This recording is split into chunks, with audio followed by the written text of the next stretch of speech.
আপনাদের এই এলাকা মাদকের জন্য কিন্তু বিখ্যাত, এই জন্য মিস্টার বদিও তো এখানে বিখ্যাত, পুরো বাংলাদেশের জন্য কিন্তু নাম আছে আপনাদের।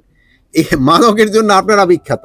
মাদকটা শুধু এই এলাকার না, এটা পুরো দেশের একটা সমস্যা। আপনি জানেন এখন যে আমাদের 271 এই কিলোমিটার যে আমাদের বর্ডার, যেটা কিছুটা নদীপথ এবং কিছুটা স্থলপথে, এটা এখন পুরোটি আরাকান আর্মির দখলে আছে, কিন্তু দেশটা আবার মিয়ানমারের। এখন আমাকে দোনোজনের সাথেই একটা সম্পর্ক বজায় রাখতে হচ্ছে এবং দোনোজনের সাথে আমাকে একটা যোগাযোগ আছে।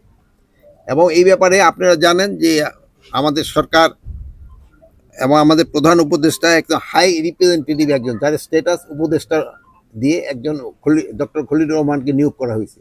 উনি কিন্তু এই ব্যাপারে মানে সার্বক্ষণিক দেখাশোনা করতেছে। আর এই এলাকার যে বললেন যে এখানে অন্য কোনো সমস্যা নাই, আর অন্যান্য সব বাহিনীগুলি বিজিবি সহ তারা সব সময় খুব সজাগ আছে, আইন শৃঙ্খলা যেন সব সময় ঠিক থাকে। 50 থেকে 60,000 রোহিঙ্গা আমাদের এখানে চলে আসছে, যাদের এফডিএম মানে হয় রেজিস্ট্রেশন হয় নাই। এখন এরা তাদের রেজিস্ট্রেশনটা হবে কি হবে না এটা একটা ডিসিশন। আর হয় কি এরা কিন্তু কতগুলি সমস্যা আছে, একটা মানবিক সমস্যা, যেমন ওরা হঠাৎ তারা অ্যাক্সিডেন্ট করে বা আহত হয়ে এখানে আসতে আসতে সেরকম তাদের ফেরত দেওয়াও কিন্তু খুব ডিফিকাল্ট।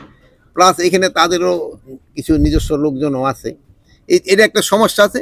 বাট এই 50 থেকে 60,000 এই রোহিঙ্গাদের কিন্তু ইনডাইরেক্টলি কিন্তু তারা এটা পাচ্ছে কিন্তু খাওয়ার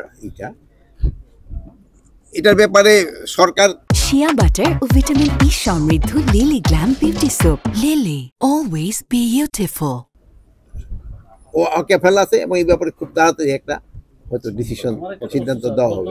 আপনাদের এই এলাকা মাদকের জন্য কিন্তু বিখ্যাত, এই জন্য মিস্টার বদিও তো এখানে বিখ্যাত, পুরো বাংলাদেশের জন্য কিন্তু নাম আছে আপনাদের। এই মাদকের জন্য আপনারা বিখ্যাত। এটা আপনি বলেন এখনকার সমস্যা না, এটা অনেক আগের সমস্যা। আমিও যে সময় বিডিআর ছিলাম এক সময়, সেই সময় এই সমস্যাই ছিল। আর এই সমস্যা কিছুটা হয়তো কলছে। দেখেন আপনি এই যে জালিয়াদ্বীপে আগে যারা ছিল তাদের কিন্তু আমরা হটাই দিছি। এই জালিয়াদ্বীপটা কিন্তু একটা হটস্পট ছিল এই মাদকের জন্য। প্লাস আমরা এই মাদকটা শুধু এই এলাকার না, এটা পুরা দেশের একটা সমস্যা, এটা একটা বিরাট দেশের একটা সমস্যা। এটা আপনাদের সবারই সাহায্য এবং সহযোগিতা দরকার হবে এই মাদকটা করতে হবে। শব্দেরও বলবেন যেন মসজিদে এরা যেন সবসময় বলে মাদক, এই জন্য জুম্মার এই যে খুতবার সময় যেন হুজুর এটা বলে, এটা কিন্তু বলতে হবে।